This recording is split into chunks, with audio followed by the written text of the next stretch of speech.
Si alguna vez diste tu mano para ayudar, pero de vuelta recibiste una patada. Si alguna vez de repente un ladrón te apuntó con un arma en la cara. Si alguna vez tu jefe te dijo que no sirves para nada porque no cumpliste la meta mensual en ventas. Si alguna vez prestaste unos millones o serviste de fiador a un amigo y de pronto él se largó sin pagarte. En fin, si alguna vez lo inesperado te desconcertó, lo que escucharás a continuación, segurísimo que es de tu interés. Hola, ¿qué tal? Soy Alejandro López Ruiz, locutor comercial colombiano, y les doy la bienvenida a mi canal de comunicación en YouTube.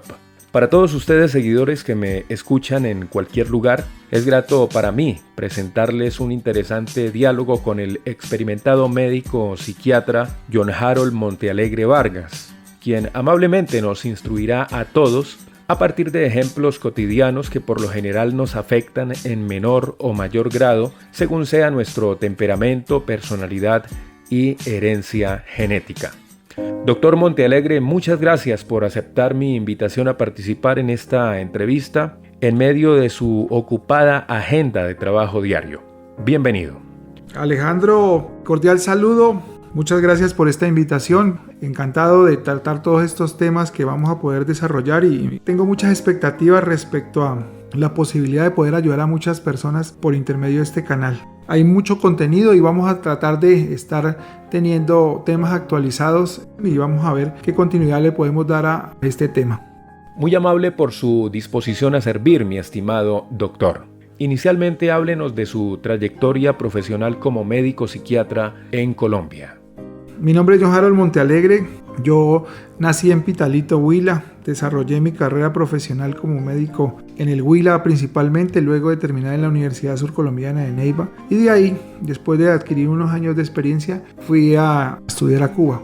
Allá hice 3 años de psiquiatría de adultos y bueno, la experiencia fue muy gratificante porque tuvimos la posibilidad de conocer otra cultura y además de eso, pues enriquecernos respecto a la psiquiatría.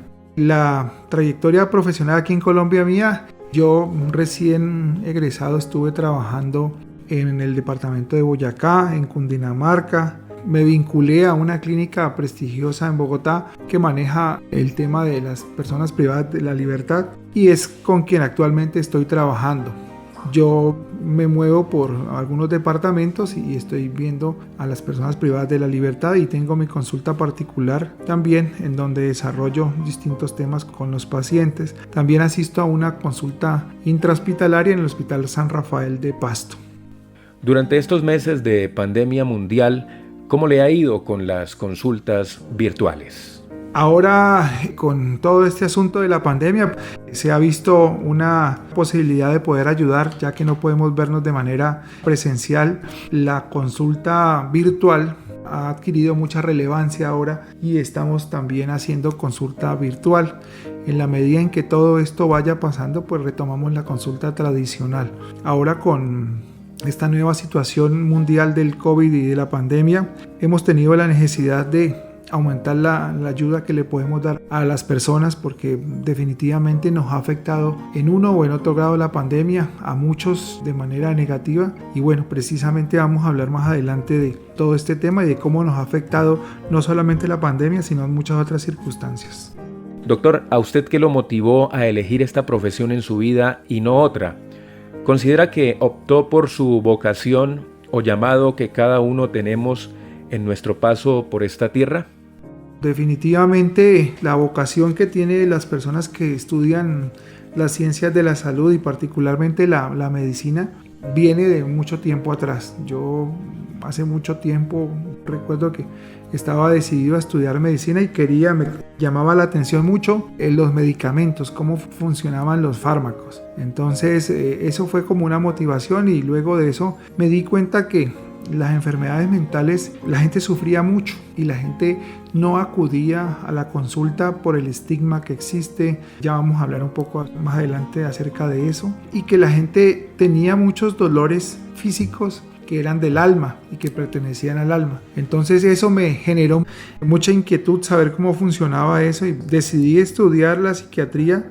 Me encantó desde el principio, desde el pregrado me gustaba mucho, mi trabajo de grado fue en psiquiatría y ahí me fui encarrilando en esto y bueno, yo creo que si volvieran a ser como dicen por ahí, yo volvería a ser psiquiatra. Interesante su respuesta, doctor. Como dice un fragmento de la canción 20 años menos, si el mundo a mí me diera la dicha y la fortuna de todas las profesiones volver una a escoger, nunca lo dudaría, por ti me inclinaría. Normalmente, ¿cómo es el proceso de formación? ¿Primero se estudia medicina y luego psiquiatría? Dentro del proceso de formación nosotros hacemos 7 años de medicina y 3 años más de la especialidad. Entonces, para ser psiquiatra, pues obviamente hay que ser primero médico general y de ahí hacer la especialidad de psiquiatría de adultos, 3 años más. ¿Por qué considera usted que algunas personas se asustan cuando escuchan la palabra psiquiatra? Algunos afirman, refiriéndome en primera persona, el psiquiatra es para los locos y yo no estoy loco. Definitivamente sobre las enfermedades mentales hay un estigma. Lamentablemente, en los principios de la psiquiatría, los tratamientos que se usaban eran unos tratamientos que, si los vemos hoy bajo la lupa de los derechos humanos, definitivamente eran tratamientos que atentaban contra el ser humano. Anecdóticamente podemos decirle que antes la locura se trataba sumergiendo al paciente en agua fría o produciéndole por medio de medicamentos hipoglicemia, haciéndolos convulsionar. Afortunadamente, bueno, esos tratamientos ya no contamos con ellos hace muchos años. Eso y el aspecto tal vez de los hospitales donde se internaban a estos pacientes. Pues los síntomas de los pacientes que están con problemas muy serios son muy aparatosos. Entonces el aspecto de un hospital de estos no es el más agradable en cuanto a la parte visual, que los pacientes están muchas veces mal vestidos, no les gusta vestirse, no hay, digamos que estén integrados entre unos u otros, siempre están gritando, tratándose mal, peleando. Entonces ese estigma que existe tiene que ver mucho con los sitios en donde estaban los pacientes y con los tratamientos. Obviamente todos tenemos un temor a perder la cordura y bueno, ese temor existe en todos nosotros. Entonces la palabra psiquiatra se asocia con locos, pero pues definitivamente no es así. Nosotros tratamos varios tipos de pacientes. Unos de ellos, bueno, son los que perdieron la cordura, que son los mal llamados locos. Hay otros trastornos neuróticos y hay adicciones y hay otros comportamientos que tratamos los psiquiatras, son muchos. Pero afortunadamente a los pacientes con este tipo de trastornos psicóticos son un bajo porcentaje, entonces no es mucho lo que viene en ese tipo de pacientes. Pero el estigma existe, afortunadamente cada vez es menos. Cuando la sociedad va evolucionando, va entendiendo que es muy normal sentir depresión, que es muy normal, que no es exclusivo de las mujeres, que es muy normal sentir ciertos síntomas, ciertos temores. La ansiedad es algo que existe en todos nosotros. Entonces eso, en una sociedad que va evolucionando, se van entendiendo más los síntomas y yo estoy seguro que va a llegar un momento en donde ir al psiquiatra no sea tan mal visto como hoy en día. Esas imágenes sobre la locura a las que se refirió son realmente crueles. ¿Cuál es la diferencia entre un psicólogo y un psiquiatra? Bueno, la diferencia es que el enfoque básicamente que se le da, porque para ser psicólogo pues no necesita estudiar medicina y nosotros tenemos un componente que nos permite hacer un diagnóstico diferencial o nos permite mejor darle un enfoque más amplio a los síntomas del paciente. En algunas ocasiones existen enfermedades que producen síntomas psiquiátricos. Es decir, una persona con un infarto reciente tiene el 50% de probabilidad de deprimirse y la depresión tiene que ver directamente con su infarto.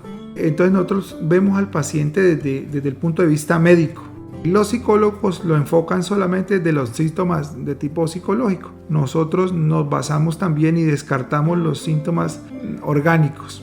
O sea, como médico uno puede hacer el diagnóstico más fácil de cualquier síntoma que tenga que ver con algo orgánico que esté afectando al paciente. Por ejemplo, los pacientes epilépticos, un alto porcentaje de ellos tienen alteración en el comportamiento y pues uno tiene que diagnosticar la epilepsia porque algunas de ellas no son la típica convulsión que tiene el paciente, entonces uno tiene una visión más amplia del paciente. La otra ventaja que creo que es una ventaja, pues que nosotros podemos usar medicamentos, estamos facultados para los medicamentos, los psicólogos no están facultados para formular los pacientes. Entonces hay una diferencia grande, pero siempre nosotros tratamos de trabajar en grupo, en equipo, porque al paciente hay que hacer un abordaje integral y eso nos va a permitir abordar desde todos los puntos de vista, no solamente el físico, sino el psicológico. Según lo que acaba de explicar, todas las personas deberíamos visitar primero al médico psiquiatra antes que a cualquier otro especialista. No, porque algunos síntomas el médico llega por descarte.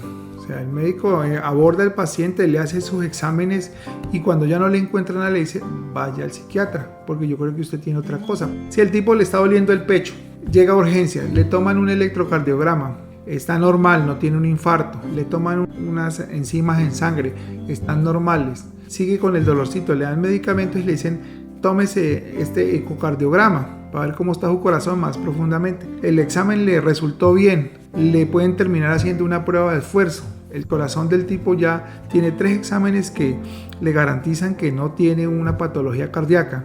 Entonces el médico, el cardiólogo muy seguramente piense, bueno, los síntomas de este señor, ese dolor que tiene, esa molestia que tiene del pecho, que son muy parecidos los síntomas a un infarto, pueden corresponder a un trastorno de ansiedad, entonces vaya al psiquiatra. Pero ellos habitualmente ya descartan otras cosas. ¿Qué es la salud mental, médico psiquiatra John Harold Montealegre? Bueno, este es un concepto amplio. El concepto de salud mental es amplio porque va de la mano de la individualidad de cada ser humano, ¿no?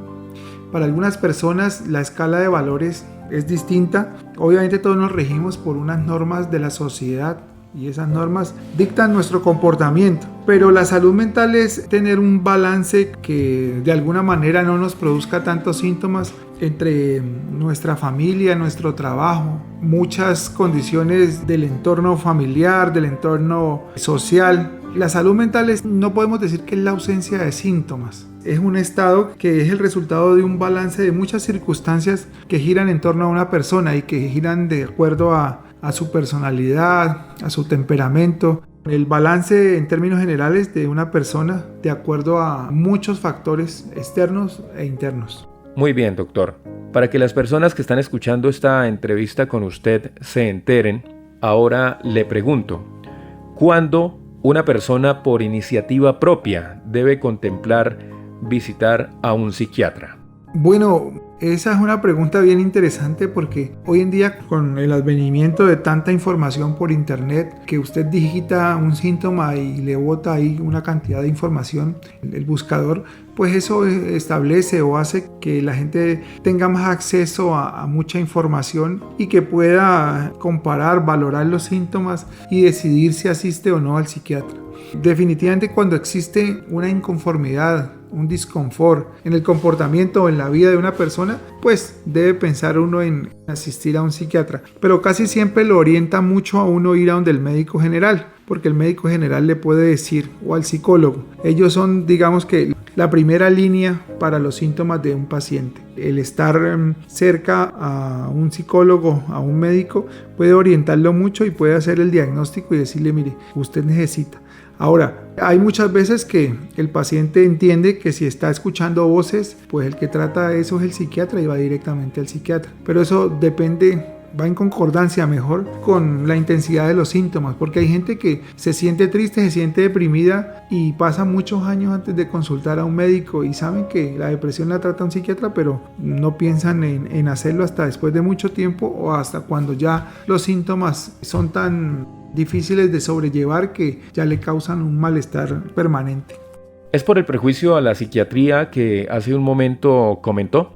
También es porque, es ese prejuicio que existe, sí. En un reciente diálogo virtual, usted dijo que todos nosotros tenemos ansiedad. ¿A qué concretamente se refirió con esa afirmación? Gracias, Alejandro, muy interesante esta pregunta. A ese respecto, pues existe en el ser humano unos instintos que hacen parte de y nos han servido para mantenernos como una especie dominante en la Tierra.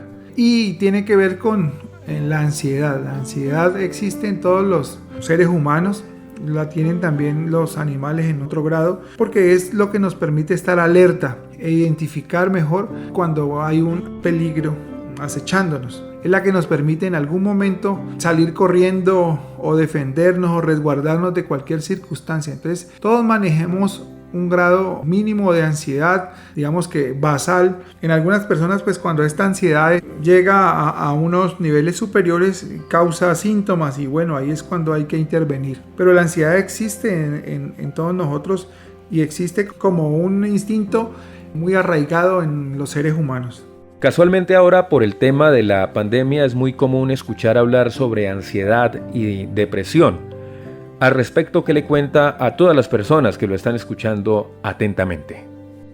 Bueno, sí, porque los trastornos de ansiedad casi siempre van asociados en un gran porcentaje con depresión. Y esa es la que hay que intervenir. Hay ansiedad pura, sola, sin depresión. Entonces, hoy en día con la pandemia, Alejandro, pues usted sabe que muchas de las circunstancias que tienen que ver con los seres humanos hoy generan una expectativa y esas expectativas causan ansiedad. Este hecho de no saber cuándo iba a durar esto, el asunto de que el virus cada vez muta y nos presenta una nueva posibilidad de otra enfermedad, de que se agraven las cosas. Bueno, todas estas circunstancias que se escuchan hoy en día pues nos generan ansiedad y esa ansiedad con el pasar del tiempo se va acumulando y se asocia a depresión, Alejandro.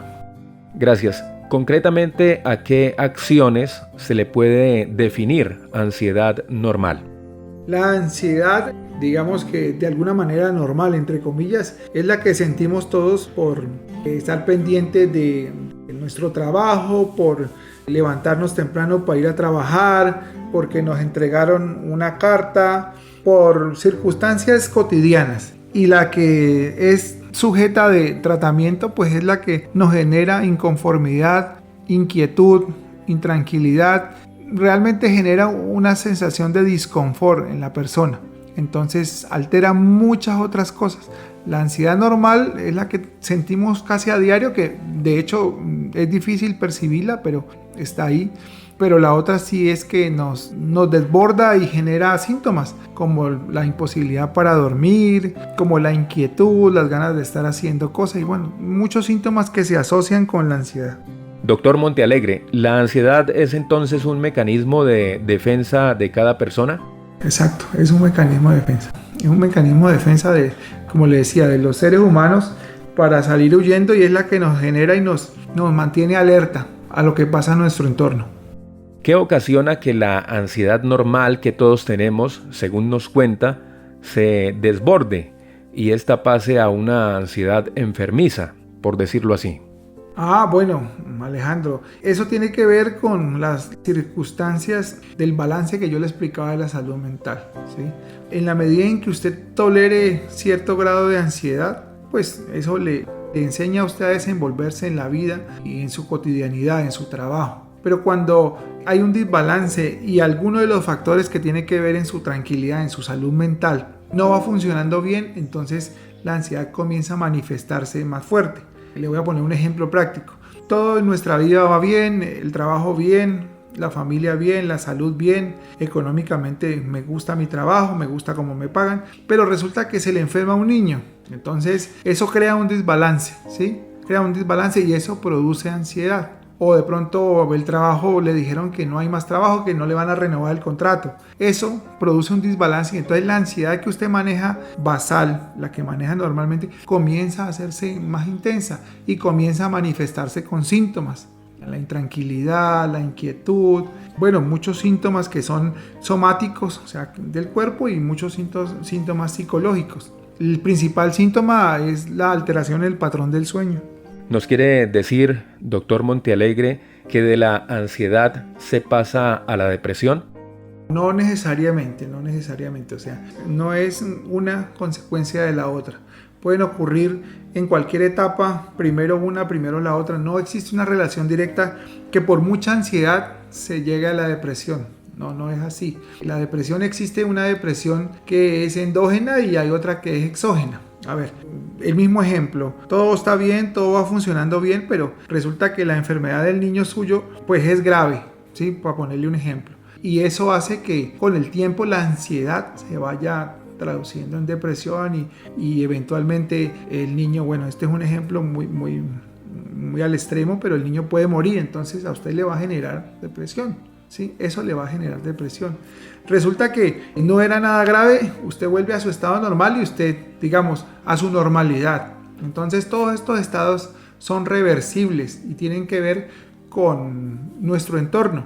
Ahora, hay una depresión que esa depresión se llama endógena, que tiene que ver ya con otros factores más fisiológicos y tiene que ver con unas sustancias, unos neurotransmisores que tenemos normalmente en el cerebro, y eso de un momento para otro le da a usted y parece que todo va bien, que estos factores de los cuales le hablo están bien, pero de un momento para otro usted siente que su vida no tiene sentido, se siente triste, pero bueno, esa es otra depresión que está dentro de su cabeza, que tiene un componente hereditario y es otro tipo de depresión. Esa no depende de los factores externos. Hay gente que está muy bien en su trabajo, tienen éxito, les va bien con sus hijos, su esposa, todo eso, y de un momento a otro se sienten deprimidos. Entonces esa depresión es otra.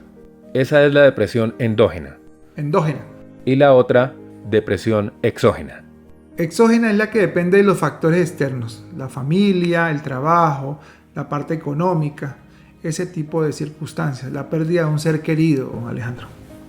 En este momento, en diálogo con el médico psiquiatra colombiano John Harold Montealegre Vargas.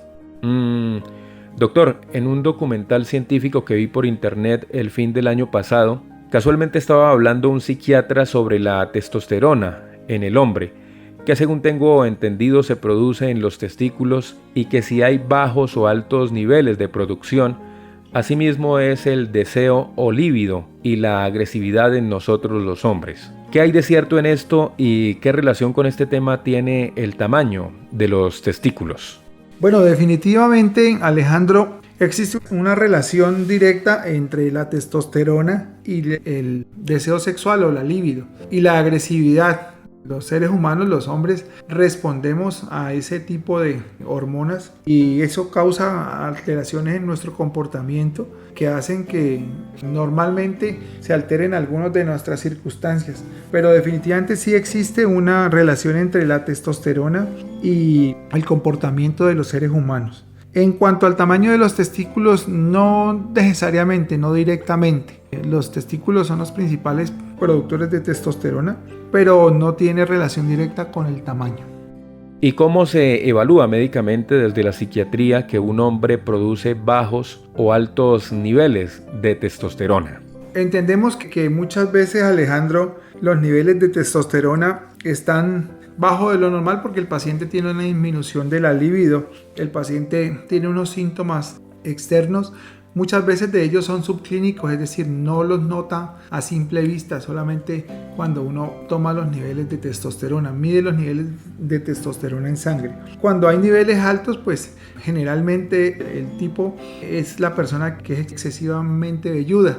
La testosterona produce en el hombre mucho vello, al igual que en la mujer. Entonces, la testosterona tiene la característica de que la persona tiene bastante vello corporal en el pecho, en los brazos, pero con el tiempo tiende a disminuirle la calidad del folículo piloso. Entonces, son pacientes que se hacen calvos prematuramente. Tienen mucha testosterona, cerrados en barba, pero son calvos.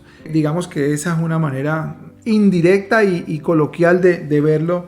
Pero pues hasta que uno no mide los niveles de testosterona en sangre, es difícil establecerlo. Es decir, doctor, que usted primero al paciente le manda a tomar el examen niveles de testosterona en sangre y con base a este resultado, seguidamente le formula medicamentos para bajar o aumentar la testosterona según sea el caso. ¿Y hay alimentos que también contribuyen para bajar o aumentar estos niveles? Bueno, cuando existen los niveles de testosterona alterados, hoy en día hay suplementos y hay inhibidores. Entonces uno puede, mediante medicamentos, aumentar o disminuir los niveles. Y también la alimentación, hay alguna alimentación que se recomienda que no directamente incide sobre los niveles, pero sí de alguna manera nos puede ayudar para que se corrijan estas alteraciones. Doctor, ¿y estas respuestas sobre la testosterona en el hombre con relación al alto deseo, al encuentro íntimo y la agresividad se dan de igual forma con el estrógeno en la mujer, con la misma regularidad e intensidad? ¿O esto sucede solo en el sexo masculino? No podemos hacer la comparación tan directa porque la hormona funciona de otra manera, pero sí tienen cierta equivalencia a la mujer y al hombre. Obviamente los estrógenos tienen mucha más funcionalidad en la mujer porque pues ellas tienen la responsabilidad de mantener la raza y procrear, entonces es un poco distinto, pero sí tiene muchas más funciones los estrógenos. Tienen cierta equivalencia, pero bueno, podríamos establecer que sí, que es casi lo mismo. Pero existen unas diferencias significativas en cuanto a los estrógenos y la testosterona. Doctor John Harold Montealegre Vargas, médico psiquiatra. Ahora mismo le propongo un juego de palabras para usted. Aquí tengo en esta hoja escritas estas frases que alguna vez escuché y me han llamado la atención. Por favor, léalas una a una y cuéntenos, o mejor, cuéntele a la amplia audiencia que nos escucha qué opina usted de ellas. Bueno, Alejandro, estas frases son bien interesantes porque yo le puedo decir, lo que pasa es que cada quien las interpreta, esto es una interpretación muy personal, ¿no? Hay personas que nacen con estrella y otros estrellados. Yo creo que uno mismo tiene la capacidad, la potestad de estrellarse o de alcanzar las estrellas. Depende de qué tanto conocimiento tenga usted y usted mismo. Yo no creo, personalmente no estoy de acuerdo con esto. Esta frase me parece que es de una persona pesimista y no de una persona optimista. Y bueno, la vida hay que tomarla con mucho optimismo.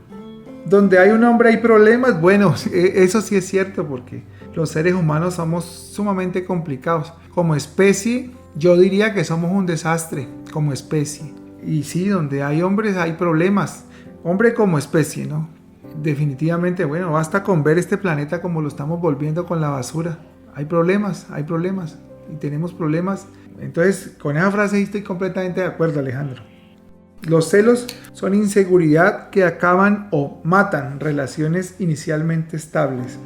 Bueno, los celos son un comportamiento que muchas veces es aprendido y que también tiene unos orígenes profundos en el cerebro de los seres humanos. Y es muchas veces cuando existen en las personas son en algún grado inseguridad que le genera más inseguridad sentirlos. Entonces es algo que es normal, que hay que aprenderlos a modular y a racionalizar, porque cuando lo desbordan a uno pues producen una enfermedad que en psiquiatría se conoce como celotipia. La falta de dinero destruye matrimonios. Bueno, yo creo que el dinero es necesario, pero no es el fin, ¿no? Yo creo que los matrimonios se deben sustentar en unas bases distintas al dinero. El respeto, en el cariño, en la comprensión, en el amor. Y si uno hace las cosas bien, créame, Alejandro, que el dinero viene por añadidura. Yo creo que ese asunto de querer tener dinero y posesiones va cambiando con el pasar del tiempo en el ser humano y se va dando cuenta que hay más cosas más importantes que poseer riquezas. Por ejemplo, la salud. Y eso cobra mucha validez hoy en día. Hoy en día hay mucha gente que quiere salud, no quiere más nada. Y todos pedimos que con esta pandemia nos enseñó muchas cosas. Que el ser humano es frágil, es muy frágil. Mire, un virus que ni siquiera se ve en un microscopio y cambió el mundo. Entonces, estoy hablando y estoy respondiendo de una manera muy personal. El dinero no es para mí un impedimento para que un matrimonio sea feliz. No considero que tenga mucho que ver en la felicidad. No es esa la felicidad para mí. Doctor, esta última afirmación que leyó en la hoja, la falta de dinero destruye matrimonios, que alguna vez escuché, me llamó la atención porque me he dado cuenta, y seguramente muchas personas más, que de alguna manera la falta de dinero en el matrimonio genera problemas en el mismo. ¿Genera problemas, Alejandro? No. Problemas son los mismos. Yo creo que el problema es el dinero es la suegra, es los niños, el problema es el mismo. Lo que cambia un poco es la manera de afrontarlos como pareja y de saber solucionarlos. O sea, porque es lo mismo no tener plata para el mercado que yo no me lleve bien con mi suegra, ¿sí? El problema es el mismo, creo yo. Lo que pasa es que tenemos que sentarnos, desarmarnos, dialogar, ver qué vamos a hacer y encontrar una solución. Sí, para el problema, el primero hay que hacerlo rápido porque pues si no pasamos hambre y aguantamos hambre. El segundo, pues miramos a ver qué hacemos, pero igual hay que buscarle una solución a todo. Lo que pasa es que una solución es ya y la otra puede esperar. Una solución es consiguiendo un trabajo y yendo a trabajar y que le paguen un salario a uno. La otra tal vez no sea tan fácil, ¿sí? Entonces, el problema es el mismo. Yo creo que lo que varía es la manera de afrontarlos como pareja, como un equipo. Yo pienso que la mejor empresa del mundo es una familia. Es una familia. Y cuando hay cariño, hay amor, hay respeto, hay muchas otras cosas, el dinero no importa. El dinero viene y lo consigue, pero pues es muy subjetivo desde mi punto de vista. Finalmente, doctor John Harold, aprovecho para formularle una última pregunta de carácter personal, pero que seguramente le interesa a muchas personas que nos escuchan conocer su respuesta médica. ¿Por qué una persona tiene sueños perturbadores? Lo digo porque tengo un familiar que con frecuencia sueña que lo están atracando, matando, accidentes o sueños muy violentos. ¿A qué se debe esto? Bueno, gracias. Esa pregunta es muy interesante porque los sueños no son otra cosa que una manifestación del inconsciente. Es decir, ahí salen a flote nuestros temores más profundos y cosas que no tenemos solucionadas.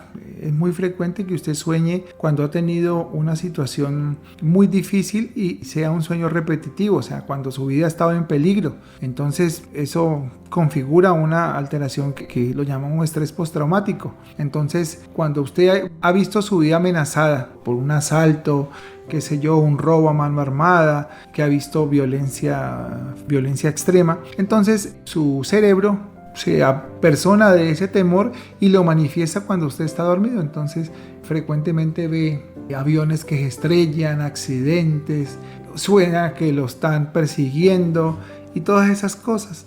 Hay una hipótesis muy interesante que la generó un psiquiatra, el Dr. Freud, considerado uno de los padres de la psiquiatría. Tiene que ver con que los sueños tienen un componente sexual.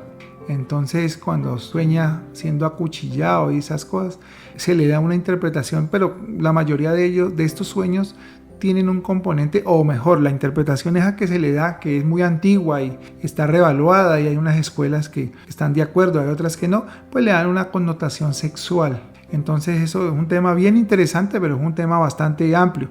Pero los sueños tienen que ver con el inconsciente y con la manera como trabaja el cerebro aún cuando estamos nosotros durmiendo. Generalmente implica un temor que tenemos.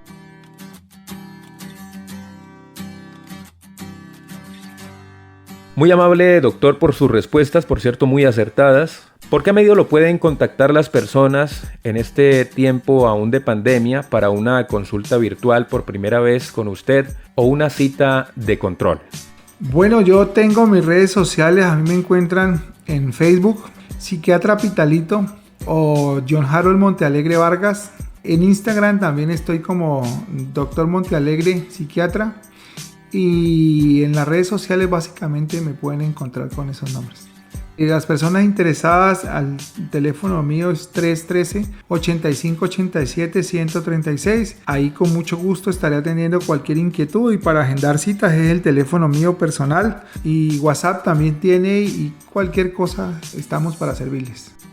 Muchísimas gracias a usted, doctor John Harold Montealegre Vargas, por su aptitud de servicio y valiosa entrevista concedida. Hasta un nuevo encuentro.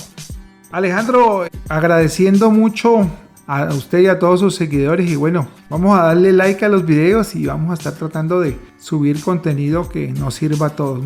Nuevamente muchas gracias, Alejandro, por la invitación, y espero haber aclarado muchas de las dudas que tengamos, y las que no, vamos a hacerlo más adelante.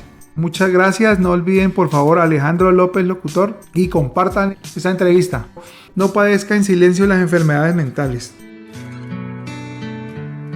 Para las personas que nos escuchan atentamente, si tienen alguna pregunta personal o familiar para formularle a nuestro médico o psiquiatra de hoy, con gusto la pueden dejar aquí en los comentarios de esta publicación de mi canal en YouTube o enviando un audio mensaje al teléfono que aparece en la portada de esta entrevista. Y en un próximo diálogo con el médico especialista en psiquiatría, con gusto las daremos a conocer, por supuesto sin revelar públicamente el nombre de la persona que haya formulado la pregunta. Quien les habla, Alejandro López Ruiz, locutor comercial, les desea éxitos y felicidades. Hasta pronto.